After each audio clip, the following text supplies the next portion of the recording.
estudantes do nono ano, tudo bem com vocês? Eu sou a professora Júlia e hoje a nossa aula número 23 de Robótica Educacional. Sejam todos muito bem-vindos. Na aula passada, nós iniciamos uma temática sobre os grandes inventores, isso mesmo. Vimos sobre a história do Arquimedes e suas invenções, Galileu Galilei também. E hoje nós vamos dar continuidade, aprender um pouquinho mais, conhecer e relembrar os grandes inventores que fizeram história na humanidade. Vamos ver ali o nosso primeiro grande inventor da aula de hoje. Leonardo da Vinci, isso mesmo. Ele foi um grande pintor, escultor. Vocês vão ver que ele foi uma grande pessoa. E olha só, uma das obras muito conhecidas que está até ali na nossa tela é Mona Lisa. Mas vamos ver o que ele fez com a robótica também. Vamos ver se ele tem algum alinhamento junto com a robótica. Vamos ver um pouquinho ali da história dele. Observem na tela. Então vocês viram que o Leonardo da Vinci, ele tinha afinidade com várias áreas, não só com a pintura, porque muitos lembram o Leonardo da Vinci da obra mais conhecida que era a Mona Lisa. Mas então ele fazia diversas coisas. Ainda vocês vão ver na aula de hoje que a robótica estava inserida nas invenções dele, nos planos dele. Vamos acompanhar ali, ó.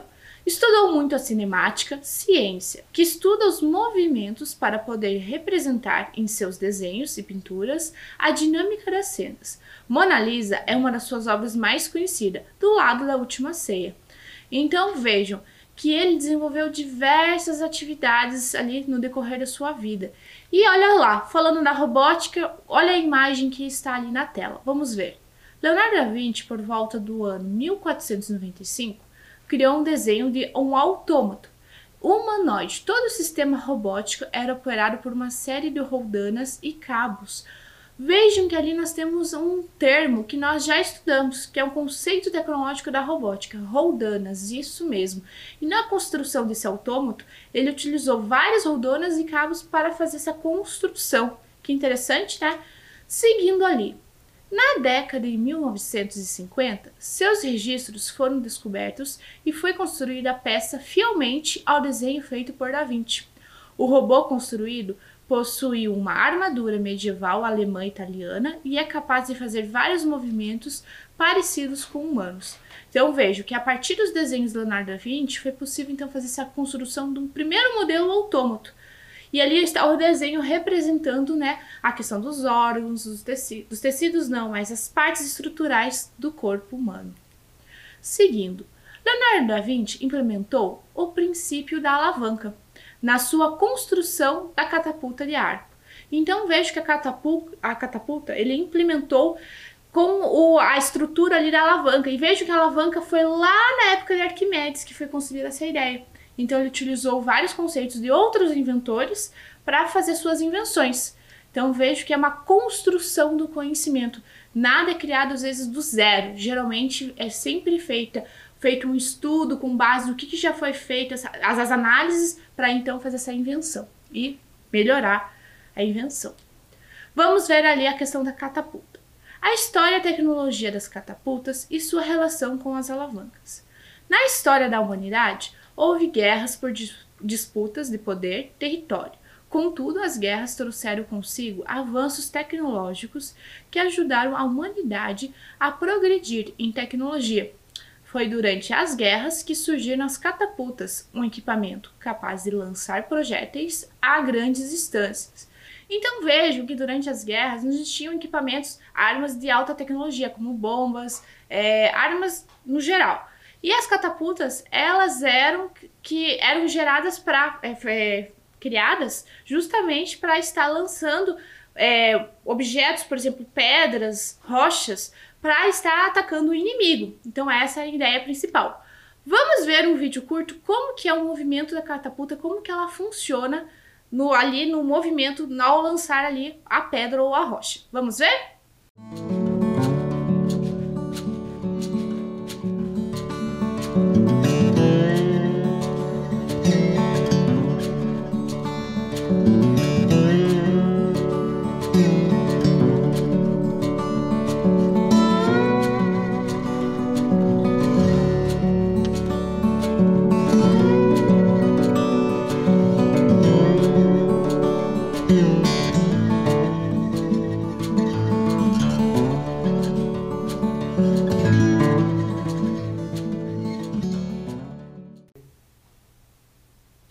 Vocês viram que legal essa catapulta?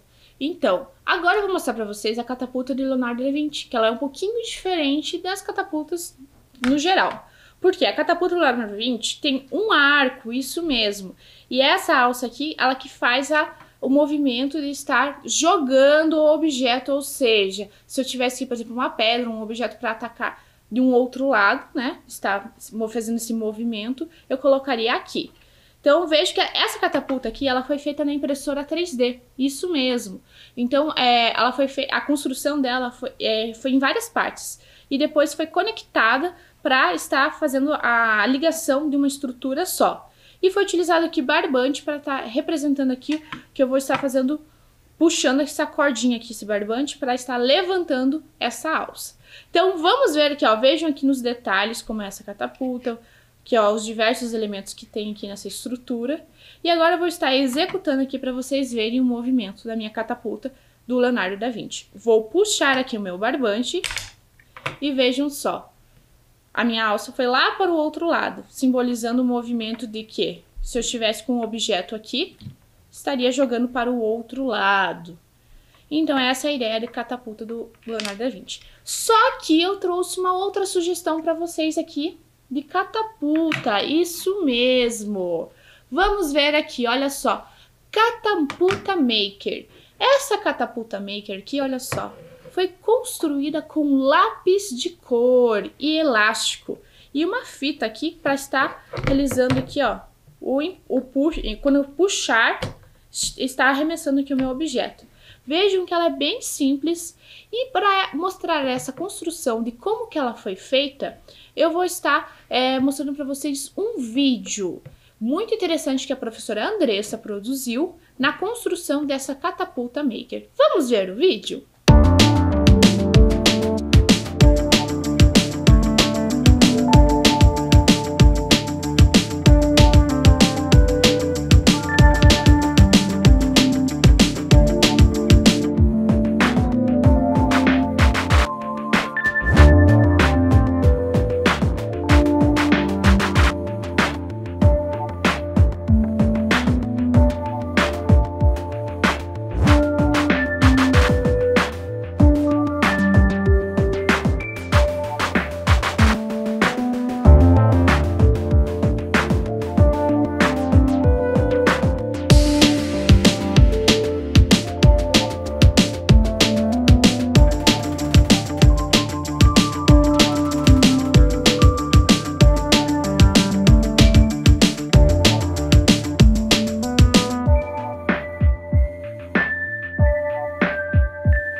Vocês viram que legal? Muito obrigada, professora Andressa, por nos encaminhar esse vídeo da montagem da Catapulta Maker. E vejo que é muito simples a montagem. Se vocês quiserem fazer em casa, é só fazer essa conexão com os lápis e o elástico. E aqui eu fiz com uma bolinha com fita crepe, que nem a professora Andressa fez no vídeo. E eu vou colocar aqui, olha só, nessa alça. E vou estar arremessando. Vamos ver se vai dar certo. Olha só, a minha bolinha saiu até fora da mesa.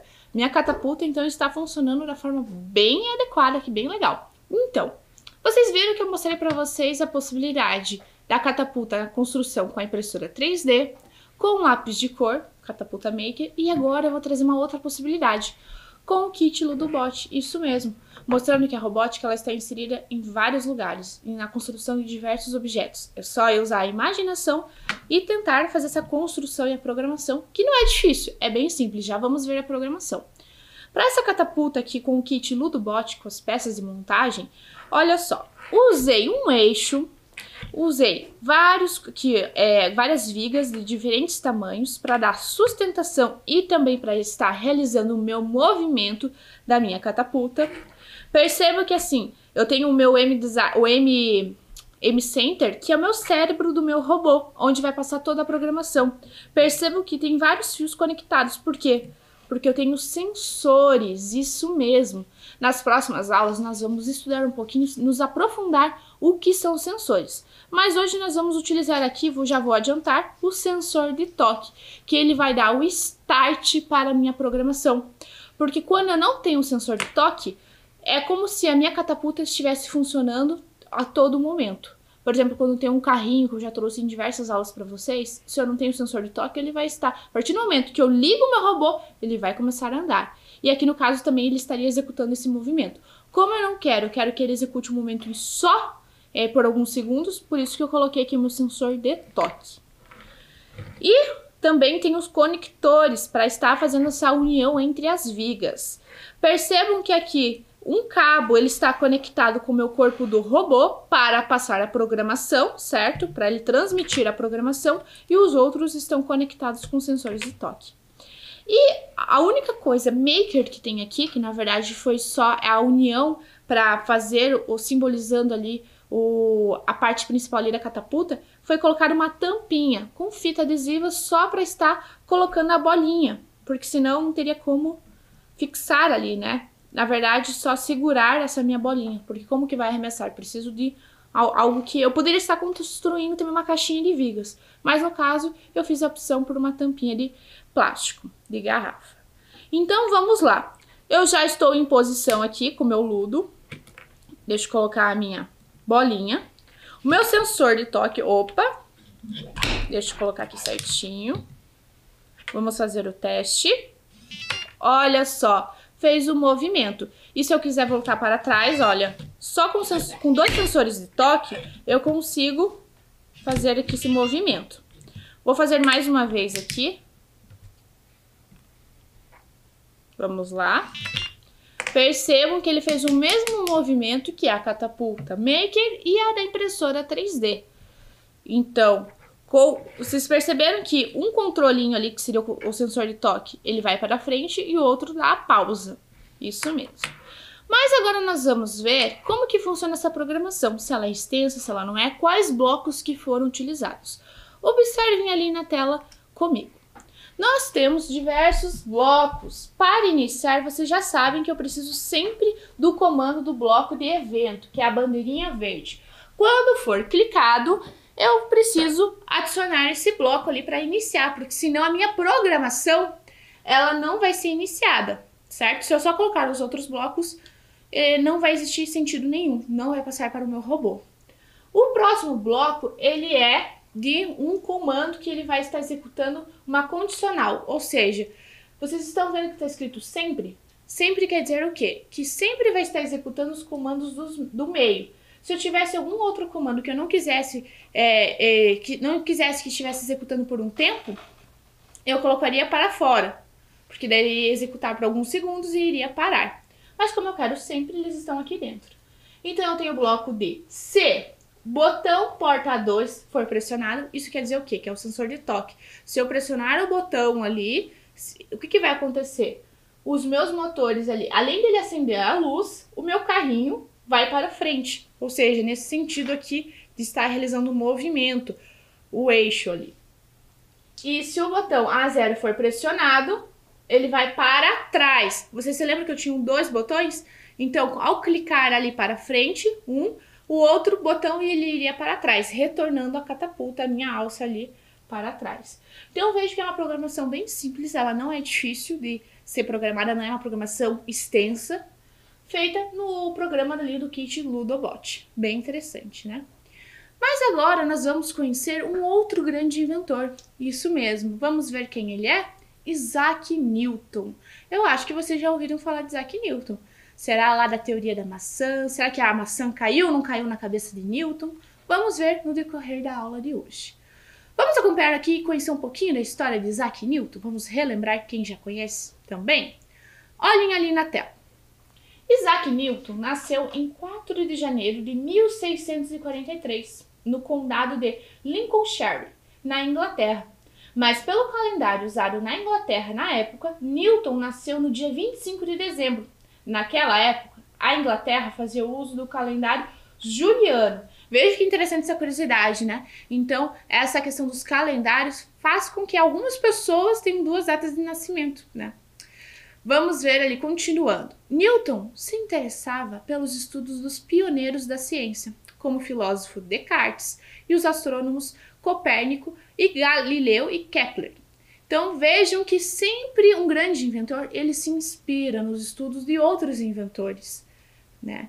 Então, para fazer a construção e até a melhoria de vários projetos, várias invenções, eles pegam já estudos feitos. Continuando ali. Nos 84 anos em que viveu, fez descobertas, criou teorias, desenvolveu métodos e ferramentas, matemáticas e físicas que abriram caminho para a Revolução Industrial, ocorrida no século XVIII, e tornaram possível a exploração espacial e várias tecnologias presentes em muitos equipamentos modernos usados hoje. Às vezes vocês vão ver que muitos inventores, eles criam projetos, fazem desenhos, mas eles não executam na sua totalidade. Eles deixam esses escritos. E hoje muitas das invenções só foram possíveis por conta desses escritos, desses livros que foram feitos lá naquela época, desses grandes inventores. Então vamos ver lá dando continuidade. Newton acabou se interessando pela ótica e ele fez um experimento que ficou muito famoso utilizando um prisma, em que ele fez a decomposição da luz branca e ele concluiu que a luz branca é a mistura de todas as cores. A cor é a propriedade da luz e não dos objetos. Vejam ali que tem a imagem da representação do desenho do Isaac Newton por um fecho da cortina ali disparado, em torno ali do prisma, ele conseguiu fazer a simulação do arco-íris e ver a representação da decomposição das cores. Bem interessante. Continuando ali. Newton dispunha apenas de alguns prismas, lentes e da luz do sol. Fazendo um pequeno furo em uma cortina, obteve um feixe estreito de luz, que fez incidir sobre o prisma. A luz, depois de passar pelo prisma, projetava sobre a parede, oposta a uma mancha alongada, com as cores distribuídas do vermelho ao violeta. Então, vejam que ele fez vários testes ali, até ele conseguir que aquele feixe, entrasse em contato ali com o prisma, para ver se ia dar certo. Lógico que ele não conseguiu de primeira, foram várias tentativas, vários estudos até ele fazer essa análise da decomposição das cores. E agora nós vamos ver um vídeo explicando como que é a projeção do arco-íris, a formação, com base nos estudos do Isaac Newton. Vamos ver esse vídeo?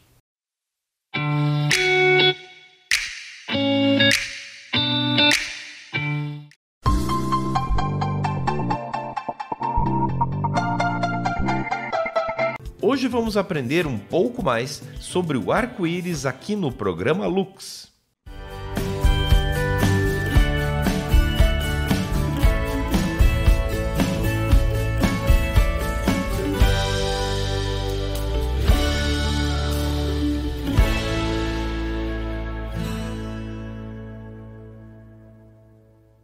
O arco-íris tem vários significados culturais. Para os gregos antigos, se tratava do rastro que a deusa Íris traçava nos céus ao entregar mensagens dos deuses. Daí o nome moderno do fenômeno. Para as religiões de origem judaica, cristã e o islamismo, é um sinal divino que indica a aliança entre Deus e os seres terrestres, indicando que não haverá mais um dilúvio como no passado. René Descartes foi o primeiro a dar uma explicação científica sobre o fenômeno. O pensador disse se tratar da luz desviada pelas gotas de chuva. Isso porque começou a fazer experimentos com prismas que realizavam a decomposição das cores. Outro pesquisador que também observou o fenômeno quase na mesma época foi Isaac Newton. O matemático levou adiante a pesquisa de Descartes e conseguiu realizar a decomposição da luz através de um prisma. Segundo ele, a luz era composta por todas as cores do arco-íris. Ao ser atravessada pelo prisma, os raios se decompunham em cores que variavam do vermelho ao violeta, como no fenômeno natural. Com isso, temos a explicação do arco-íris. Ele nada mais é que um prisma gigante, formado por milhares de gotas d'água que caem do céu e são atingidas pela luz, que sofre decomposição. Ao observarmos a distância, veremos que a primeira cor é a vermelha, que menos sofre desvio. Abaixo ficam as cores amarelo, verde, azul e, por fim, a violeta, que é a cor que mais sofre desvio. A conclusão é que cada pessoa irá enxergar um arco-íris diferente, dependendo da sua posição e altura, mas a sequência de cores sempre será a mesma. Muito legal, né? Agora, que tal criar esse mesmo efeito agora mesmo? Garanto que você já deve ter brincado de fazer bolhas de sabão, né? Vamos ver. Você vai precisar de água, detergente, shampoo, sabonete líquido ou similar. Lembrando que o uso desses ingredientes deve ser feito com a supervisão de um adulto. Você vai precisar de um tubete de fazer bolhas de sabão também. Fazer as bolhas de sabão é fácil. Basta misturar 4 medidas de água para 1 de detergente, molhar o tubete e assoprar. Além de muito divertido, você vai reparar que a luz, ao atingir a bolha de sabão, se decompõe de forma semelhante ao arco-íris, produzindo cores diferentes, mas de uma maneira aleatória. Uma curiosidade: a parte de cima da bolha reflete mais a luz por conta da gravidade, que faz com que ali ela seja mais fina e, portanto, o fenômeno se torne mais visível. Do alto do céu para o alcance de nossas mãos, nosso programa de hoje está terminando. Deu para aprender um pouco mais sobre a luz? Vale lembrar que o Lux é uma parceria entre a UFPR-TV e o Departamento de Engenharia Elétrica da UFPR.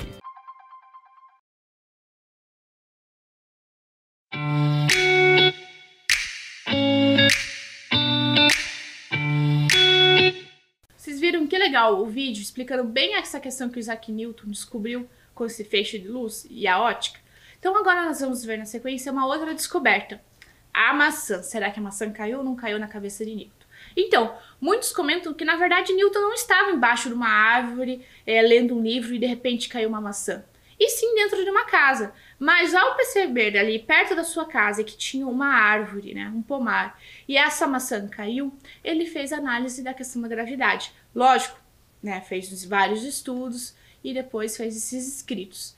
Mas vocês vão ver que muitas das lendas, existem muitas lendas, histórias com base nas invenções. E não quer dizer, mas existe a ciência, mas não quer dizer que é daquela forma que a história é contada que foi feita exatamente. Então as pessoas dão, às vezes, um toquezinho, um enfeite ali para as pessoas até se interessarem pela história. Mas vamos ver ali, olha. Outra descoberta foi sobre a gravidade. Newton viu uma maçã caindo de uma árvore. Veio à sua mente um pensamento de que devia haver alguma razão para a maçã cair no chão e não ir para cima. Assim, ele chegou à conclusão de que existe uma força exercida pela Terra que puxa, atrai todos os objetos para baixo em sua direção. Então veja que interessante. E agora, eu acho que vocês lembram de um estudante muito querido que participou das nossas aulas, o Davi Kaminski, isso mesmo. E hoje ele retorna mostrando algumas comparações, algumas ideias de Isaac Newton, mais um grande inventor. E ele vai fazer análise junto com o seu pai no seu canal do YouTube sobre as grandes invenções de Isaac Newton e as leis de Newton. Vamos ver esse vídeo? Fala, galerinha! Oi, galera! Beleza? Hoje, aqui na Terra do Contrário, a gente vai falar sobre... Gravidade. Vocês já pararam para se perguntar o porquê que as coisas caem? Por exemplo, essa maçã aqui. Por que ela tem que ir para baixo e não para cima? Pois então, o nome disto é gravidade. E aí vão algumas curiosidades sobre a gravidade. Vocês sabiam que uma pessoa de 68 quilos em Júpiter iria pesar 160? Imagine você pesar tudo isso, Davi. Nossa! É doido, arrebenta com o joelho da gente, né? Ó, e os astronautas, por conta da ausência, né, da gravidade, eles perdem ali massa óssea e massa muscular. Segundo a NASA, eles perdem ali por mês, né, 1% dessa massa, imagine. Nossa, então imagina o que eles passam quando eles voltam aqui pra Terra. Não deve ser fácil não, né? Ó, eu sou Heraldo Kaminski. Eu sou Davi Kaminski. E vocês acabam de cair aqui... na Terra do Contrário. Onde é que fica essa Terra do Contrário? Fica lá do lado que fica de cá, fica lá do lado que fica de lá. Fica lá no lado que fica de cá, fica lá no lado que fica de lá. Fala, galerinha, beleza? Oi, galera. Vocês já pararam para se perguntar o porquê que quando a gente joga um objeto para cima, ele sempre volta pro chão? Pois então, a culpa disso tudo é da força gravitacional da Terra. E claro, culpa da maçã. Uma maçã? Como assim? Essa maçã tem a ver com a gravidade? Vocês sabiam que há mais de 300 anos, uma maçã caiu na cabeça de um homem. E, claro, ao contrário de muitas pessoas que teria ficado extremamente irritado, né? Eu, né, teria ficado muito irritado. Imagina, estamos lá no momento de lazer, curtindo uma sombrinha ali, né? Cai uma maçã na tua cabeça. O nome desse cara é Isaac Newton. Em vez de ele ficar bravo que nem as outras pessoas, ele não ficou bravo. Ele teve a brilhante ideia sobre a gravidade. Olha só, hein? Então, o que aconteceu com Isaac Newton? A maçã, quando caiu na cabeça dele, abriu as ideias dele. Sério isso? Você não entendeu? Abriu as ideias. Nossa senhora, que ruim. Tá bom. Vamos para a próxima. Eu sou péssimo em piada. Newton então percebeu que esta mesma força gravitacional faz com que a Lua gire em torno da Terra e os outros planetas girem em torno do Sol. Mas aí vocês ficam se perguntando. Tá, a maçã caiu na cabeça do Newton. Mas, enquanto isso, a Lua só fica girando em torno da Terra. Pera aí que a gente vai explicar isso pra vocês. Isso aí. Mas para isso a gente vai precisar de um globo. Ó, então, vamos imaginar que este bonequinho seja lançado com uma determinada força. Ele parou em um ponto da Terra. Isto. Agora, imagine se a gente lançar esse bonequinho com um pouco mais de força. Ele parou em um ponto da Terra Terra, só que mais longe. Isso mesmo. Agora imagine se a gente lançar esse bonequinho com a força correta. Ele entra numa queda infinita. Então, Newton descobriu que se a gente usar a força certa, a gente entra em órbita. Exatamente. Agora imagine se a gente aplicar muito mais força. Esse bonequinho ele vai atingir a força de escape. E com isso, o nosso bonequinho estará vagando pelo espaço, até encontrar algo em seu caminho. A lei da gravidade de Isaac Newton era tão perfeita que a sua fórmula matemática era capaz de prever a localização dos planetas em datas futuras. Mas Newton se deparou com uma grande pergunta. Por que as coisas se atraem? Que tipo de força é essa que faz os planetas girarem em torno do Sol? Pois então, essa pergunta nem mesmo Isaac Newton soube responder.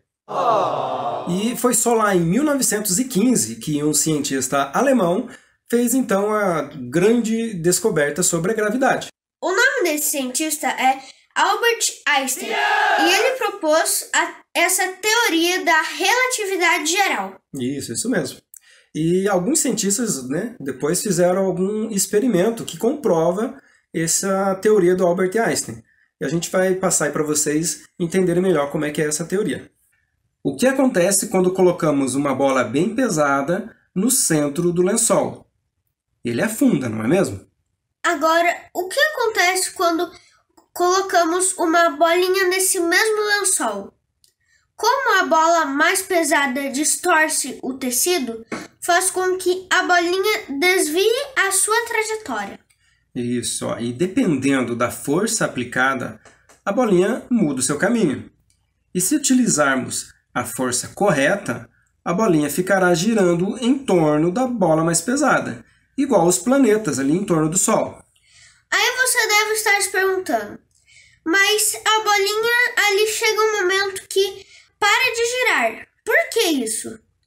Então, isso acontece por conta do atrito entre a bolinha e o tecido, fazendo a bolinha parar. E como no espaço não tem atrito, os planetas nunca param de girar. Acho que assim ficou bem claro, não é mesmo? Não é uma força que atrai as coisas, é a distorção do espaço-tempo. Isso, exatamente. E a mesma coisa acontece ali com os planetas. Como o Sol ele tem uma massa muito grande, ele acaba distorcendo a malha do espaço-tempo.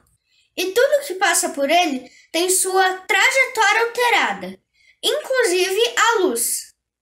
Davi, o que você acha da gente fazer uma experiência aí pra galerinha, usando a gravidade? Boa, bora lá fazer a experiência aí. Mas não vai ter água que nem da última vez não, né? Não, espero que não. Porque foi legal, né? Se vocês não sabem do que a gente está falando, a gente vai deixar um cardzinho aí para vocês. Daí vocês acessam lá o vídeo e veem o que aconteceu aí com a gente. Mas antes termina de ver esse daqui, depois vocês vão ver lá. E também, sem esquecer, se inscreva aí no canal, né? Para você não perder mais experiências como essa. Exatamente. Então, bora lá para a experiência? Bora lá! Para essa experiência, vocês vão precisar dos seguintes materiais. Um barbante. Isso. Uma chave de fenda ou um pedaço de madeira ali, mais arredondado. Uma garrafa PET, pode ser de qualquer tamanho, mas cheia d'água. Isso. E também vão precisar de uma arruela ou uma porca um pouquinho mais pesada. Bom, daí vocês vão fazer o seguinte, vocês vão amarrar o barbante na arruela e na garrafa, com o barbante ali com o comprimento do seu braço, tá? Então, vamos lá para a experiência. Então, bora lá para a experiência? Vocês vão pegar um pedaço de madeira, ou a chave de fenda, e vão deixar o pedaço de madeira ali bem próximo à tampa da garrafa. Daí, vocês precisam soltar para fazer o experimento. Vamos ver se vai dar certo. Vocês sabem por que a garrafa não caiu? Isso acontece por conta da gravidade. A arruela pega a velocidade quando a garrafa desce, daí ela trava ali no pedaço de madeira. Daí isso faz com que a garrafa não caia no chão. E isso serve para vocês fazerem desafios ou esse experimento aí na casa de vocês. E aí, galerinha, o que vocês acharam do vídeo de hoje? Legal saber mais aí sobre a gravidade, não é mesmo? É muito legal, né, pai? E aí, vocês ficaram atraídos pelo nosso vídeo? Então deixe seu like. É isso aí. E a gente vai se ver aonde? Aqui na Terra do Contrário. Tchau, tchau, galera. Até mais. Tchau, galera.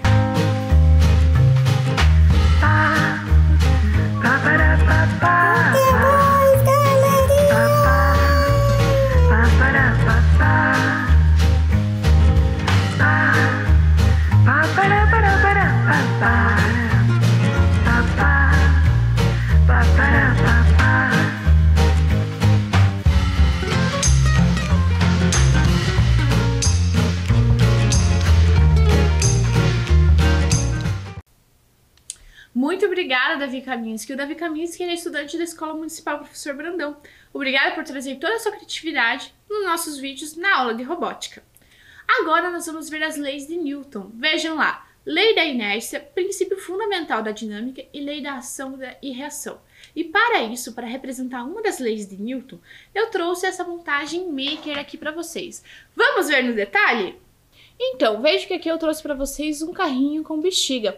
Esse material aqui, ó, ele foi feito, esse papelão, com recorte da cortadora a laser. Um equipamento que ele realiza esses cortes perfeitos, mas eu poderia estar realizando aqui com a tesoura, fazendo as demarcações. Também utilizei uma bexiga, um canudo, papel e adesivos para fazer ficar um pouquinho mais colorido esse meu papelão, mas poderia estar utilizando também canetinha. Veja aqui os materiais que eu tenho: papelão, balão, fita adesiva, palito de churrasco, canudo e cola. Isso mesmo, acabei esquecendo de falar para vocês, mas aqui embaixo desse canudo tem um palito de churrasco para estar executando o movimento de um eixo com a roda.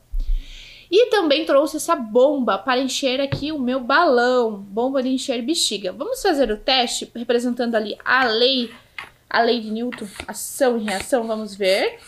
Vou encher meu balão. Vou segurar aqui o ar. Vamos ver se o meu carrinho ele vai andar? Então, olha só. Ele andou bem pouquinho, porque eu vou fazer o teste novamente. Porque eu enchi, acho que talvez um pouco menos do que ele precisa de. Vamos ver. Ele precisa um pouco mais de ar para fazer o movimento. Deixa eu ver se a roda não está um pouquinho colada também, né? Com o meu carrinho. Vamos ver se agora ele vai andar. Pronto, isso, deu certo. Então vejam que para fazer uma atividade maker, às vezes precisa de um ajuste. Nem sempre na primeira vez vai dar certo. Mas agora eu vou ficando por aqui. Convido a vocês, se vocês tiverem alguma atividade de registro, que nos enviem por e-mail. Nosso e-mail é robotica@curitiba.pr.gov.br e nos encaminhem por e-mail esses registros. Ficaremos muito felizes em receber. Até a próxima aula. Tchau!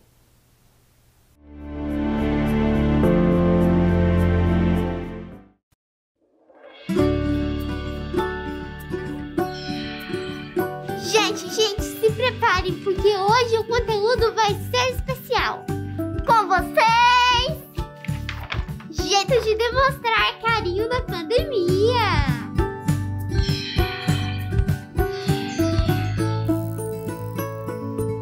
Jeito número 1, o pezinho. Não é lá muito afetivo, mas já é um clássico.